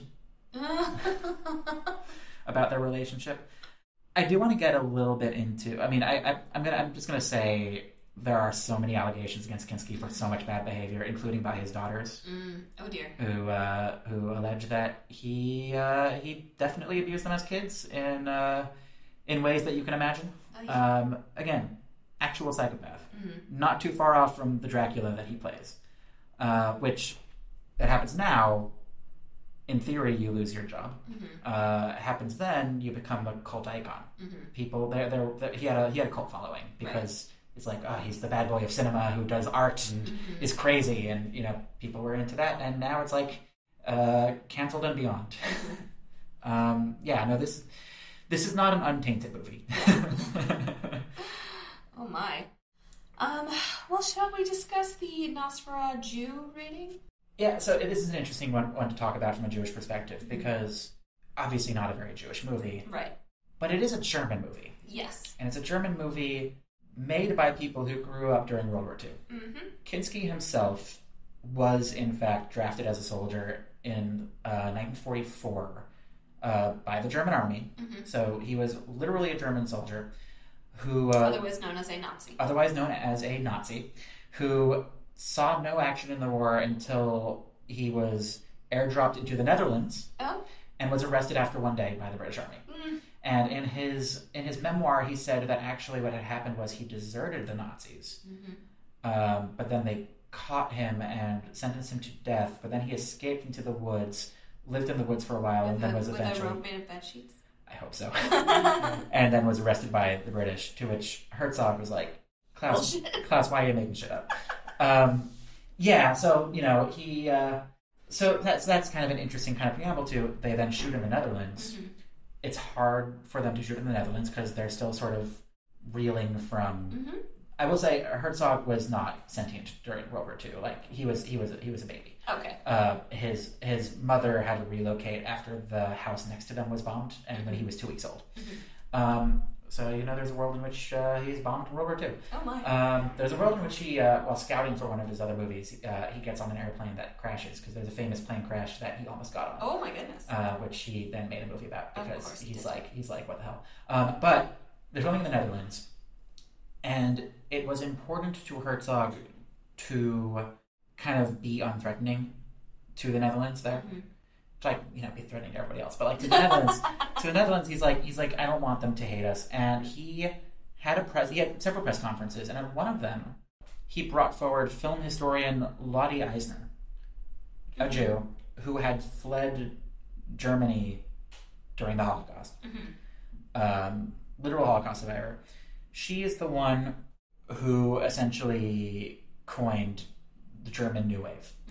He brings her forward as sort of like, I have a quote from him here. Yeah. He says, "We do not make Nosferatu just for ourselves. We have a responsibility. We have the blessings of Lottie Eisner, a woman who was chased out of Germany during the time of barbarism.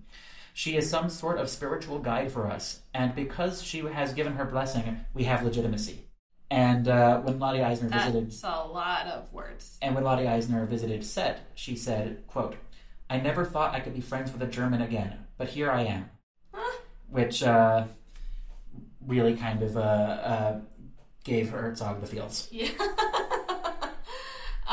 Wow, that's interesting. Yeah. Now, the cast, you have a man who goes on to play Hitler. You have a man who, during the silent era, or I guess shortly after the silent era, briefly lost his career because he was outed as a Nazi sympathizer.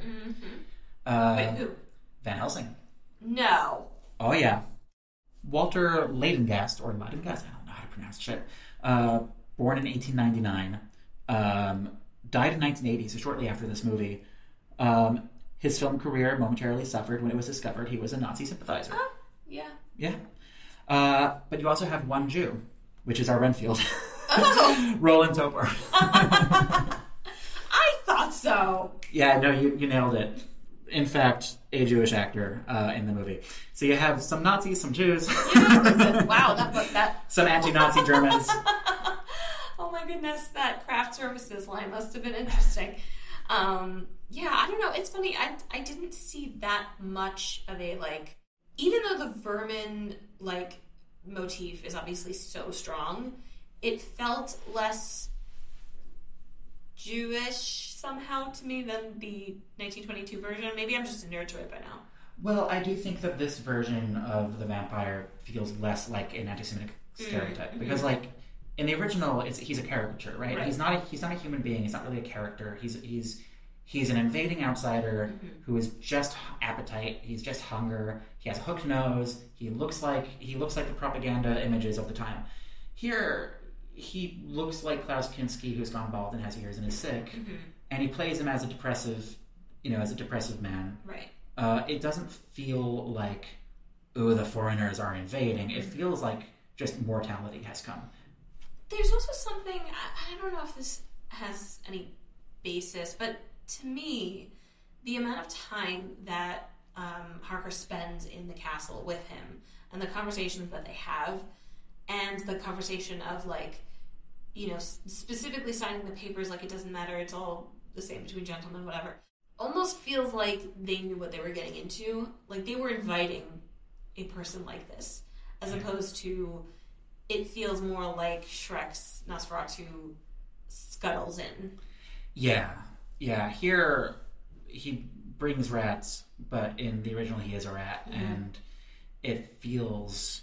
You can see the propaganda out of that already, but you can't really see it with this one. And I think part of that also is because the victims here aren't quite as pure. Right. You know, like, the townspeople are sort of, they're sort of stupid, right? Like it's sort of almost like they've been rendered docile by their trappings. Right. And then the woman who defeats him isn't the pure of heart Christian lady. She even kind of, you know, like, speaks against God. You know?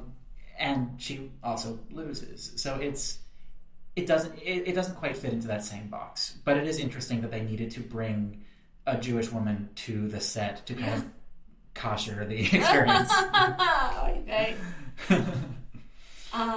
I will say, we disagreed on this, but I thought it looked like it was Hebrew writing on Renfield's paper in, like, the second scene. Yeah, I mean, I'm not sure that I even disagree. I just didn't catch it. I can't find any screen caps right now. Oh, her hair's down in the opening scene. Oh, okay. So when she's in bed, her hair's down. When she's in bed, her hair's down. We solved that mystery. Right, they don't have the same sort of, like, occultism that Grau brought. It's not Enochian or whatever it was supposed to be called. I think they do mention Belial. They do, yes. They mention that I wrote this down. But they mention it because it's in the original movie. It's not because they've created their own demonology. Right, yes. The seed of Belial, I believe they called him. Yeah. From the seed of Belial, Nosferatu is born. From the seed of Belial, Nosferatu is born. I was just reading about Belial because I'm doing research. Yeah. I don't remember anything. It wasn't that interesting. Yeah, when Alvin Grau chose Belial, it was very intentional, and when Herzog chose Belial, it's because Alvin Grau chose Belial. And I guess there's also that, like, I mean, it's funny because the movie is actually so pro, like, the spiritual and the faith-based, like, defeating of evil, or at least coping with evil, but, you know, in the original, you had people who believed in this stuff, in, like, the demonology and all that, and in this, presumably, it's secular in that sense. Yeah, and the only person who believes in it is Lucy, and it sort of plays a little bit like Herzog sort of railing against realism. Yeah. You know, of, like, your realism is banal, my realism is truth. Right. You know, it's ecstatic truth. Also, we have the literal devil here on set with us, so. Yeah, we're gonna do some method casting here. Oh, my goodness. There was another actress who he was going to cast before Isabella Gianni who turned it down because she had heard of Kinski. Good for her. I'm sorry. Yeah. No, absolutely. I mean, look, Kinski does, I think, a really incredible performance in this. If they had cast somebody else, we would never have known. Yeah. And that's fine. Yeah, that's true. That's true. But since they did cast him, I do want to kind of give my flowers to his performance, because we have now had 3 very different Dracula performances that feel very specific to the actors and their sensibilities and their intentions, and they all stand out. Yes.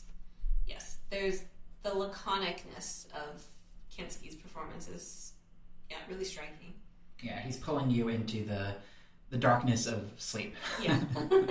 For good or for ill. But, and I do wonder if that had some influence on, later, like, Moby Vampire Sad Boys. Yeah. Because Bela Lugosi's Dracula is hyped to be here. I wonder if there are interviews out there where Anne Rice talks about this movie, because I could imagine Anne Rice watching this, having deep feelings about it, writing her sad but sexy vampires, and then that kickstarting other things. Right. It's all interconnected, folks. Yeah. And that's why we're here, to explore those connections. Oh, yeah. All right, so let's wrap up. Before we do, we're going to do our scare factor. Yeah. I think for the original, you said 2 or 3? I think so. And for Dracula, you said 0. Yeah. What do you have here? So, first of all, I have to give a shout out to our producer, Jamie, who was like, why aren't you rating this by, like, how many scaredy cats? Like, and I was like, that's a really good question, and now I'm mad that I didn't think about that.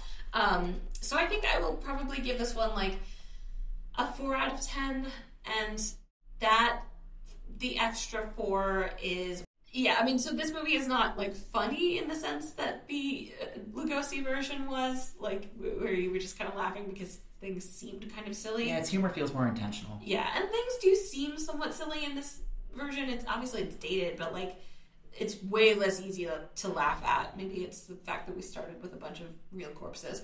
I think I'd give it a 4 scaredy cats out of 10. And the extra is because of the ending. Yeah, here's another interesting kind of connection to the original, which is the original's style and sensibility are coming out of expressionism, right? Like, we are doing silent film, we're not doing realism, we're doing exaggerated theater, we're doing images. And this one kind of feels the same. It feels like Brechtian almost, you know? Like, it feels like the performances are very mannered in a very specific way, not for realism, but for atmosphere. So it feels almost like a return to that. And so, you know, there are some things that, if you take them on their face, like, yeah, that's kind of silly. But there's something to it. Yes, yes. There's a powerful mood through the whole piece that is, deserves respect. Okay, so that's our discussion of 1979's Nosferatu the Vampire, or Nosferatu Phantom der Nacht, by, of course, Werner Herzog.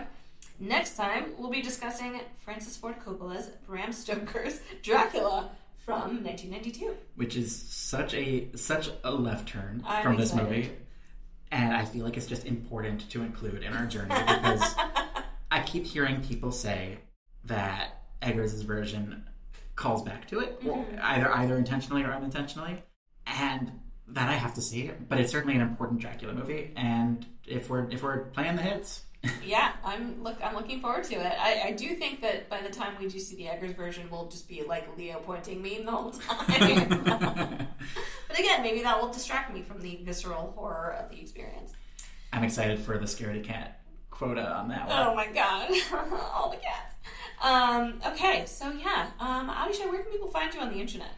You can find me on Instagram at Avishai Oddity. That's AVISHAI ODDITY. Or on Blue Sky, just at my name, Avishai Weinberger. And what about you, Michal? I am on Blue Sky somewhat as Ink as Rain, INKASRAIN, also on Instagram. You can also find our incredible editor, Jamie Blumberg. Their website is jamberg.me, and I believe they are also on like Mastodon and things like that. But yeah, that's going to do it for us. What quotes are we heading out with today? Oh, I know my quote. Do you know your quote? I don't know my quote. Pick one for me. Oh my god. Okay, I'm going through this. Oh wait, no. I have it. Oh, you have it. Okay. I have it. All right. Okay. Hang on. I got my quote. All right. You go first. All right. And until next time. Do you think it is possible that we are all so insane that one day we will all awake to find ourselves in straitjackets? And mine is, God is far away. Oh, Herzog. All right, bye, everyone. Bye.